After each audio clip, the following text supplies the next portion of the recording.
జగిత్యాల నియోజకవర్గ పాత్రికేయ మిత్రులకు, పట్టణ ప్రజలందరికీ కూడా నమస్కారం. ముఖ్యంగా జగిత్యాల పట్టణ పేద ప్రజలు ఎవరెవరైతే దూకపల్లి అర్బన్ హౌసింగ్ కాలనీలో నివసించబోతున్నారో వారి విజ్ఞప్తి, దూకపల్లి అర్బన్ హౌసింగ్ కాలనీ అనేది దాదాపు 17-18 ఏళ్ల కింద ఆ పని మొదలైంది. 17-18 ఏళ్ల కింద రాజకీయాల్లో పెద్ద పెద్ద వాళ్ళు ఉన్నారు. వాళ్ళందరూ చేసిన కృషిని నేను అభినందిస్తూ, ఎట్ ద సేమ్ టైం రకరకాల కారణాలు కావచ్చు, రాజకీయాల కారణాలు కావచ్చు, ఇంకేమైనా కావచ్చు, నేను అప్పుడు రాజకీయాల్లో లేను, అక్కడ పనులు ఆగిపోయినాయి. నేను 14 చివరిలో రాజకీయాలకు వచ్చిన తర్వాత, అంటే 15 నుండి అనుకోవచ్చు 18 వరకు 3.5 సంవత్సరాలు అప్పుడున్న పార్లమెంట్ సభ్యురాలు కావచ్చు, ముఖ్యమంత్రి వాళ్ళందరినీ కలిసి 4,000 ఇండ్లు డబల్ బెడ్రూమ్ మంజూరు చేయించుకొచ్చారు.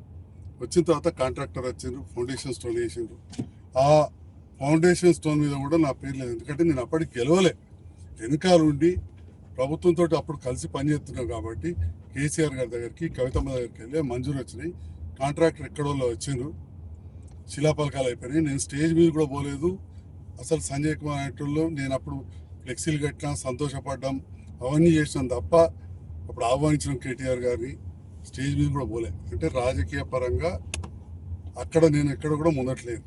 అధికారికంగా ఎవరెవరు ఉన్నారో అక్కడ ఉన్న శిలాపాలు కలుపుతారో అప్పుడున్న ఎమ్మెల్యే పెద్దలు, అదేవిధంగా అప్పుడు మున్సిపల్ చైర్మన్ వేరే వారందరూ కూడా ఉండి శిలాపాలు. తర్వాత 18 చివరిలో నన్ను మరి ప్రజలు ఆశీర్వదించి గెలిపించారు. అంటే దాదాపు 19. కాంట్రాక్టర్ అక్కడికి రాలేదు, ఎవరు కూడా పట్టించుకోలేదు, పనులు జరగలేదు.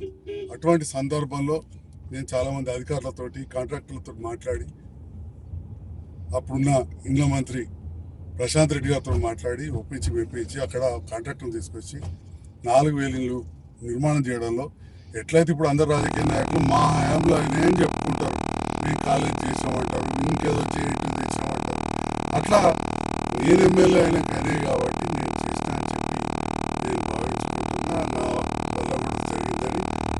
మరి ఈనాడు ప్రజలు నన్ను గుర్తించి మళ్ళీ నన్ను గెలిపించిన సందర్భంలో మరి అక్కడ అన్ని వేల ఇండ్లు కంప్లీట్ అయ్యి కరెంటు లేవు, నీళ్లు లేవు.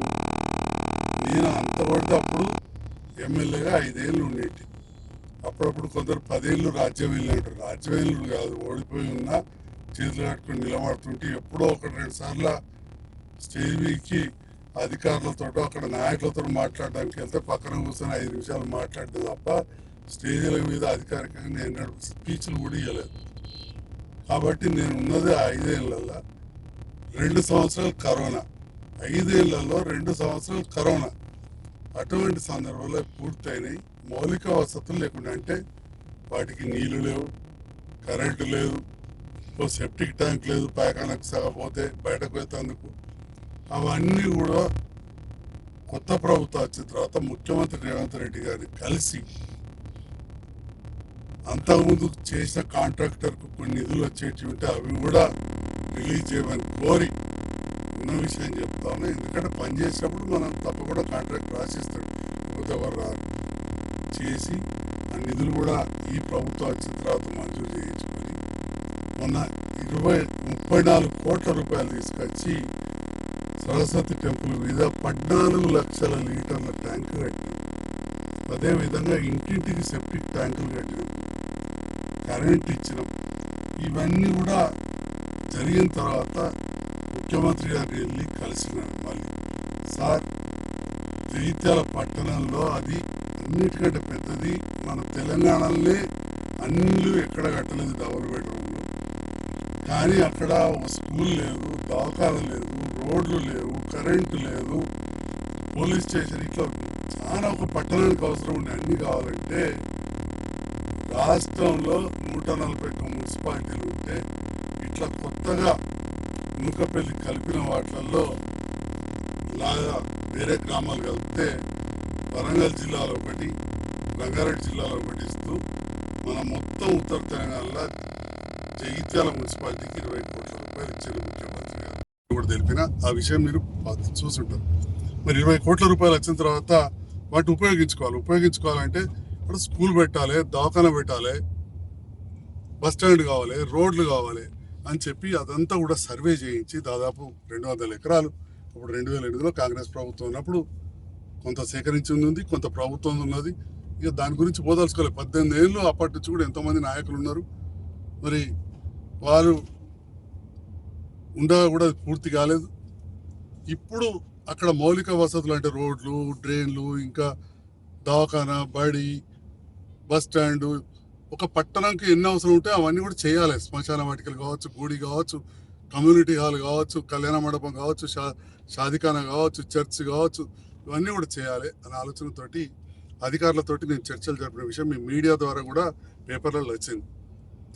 దాంట్లో కొంత ఏరియా సాగు చేసేటప్పుడు 17 ఏళ్ళకెళ్ళి అక్కడికి ఎన్నడూ పోని వాళ్ళు, 17 ఏళ్ళ కింద 18 ఏళ్ళ కింద బేస్మెంట్లు కట్టుకునే వాళ్ళు నిన్న నాయి పోయినాయి, కొందరు పోయినాయి, నాకు ఒకరిద్దరు వస్తే వెంటనే అధికారులకు చెప్పి ఆపేసి బేస్మెంట్లు ఫస్ట్ పోనీయకండి, శుభ్రం చేసేసి తర్వాత అవి ఎవరయో గుర్తించి రూల్స్ ప్రకారం వాళ్ళకి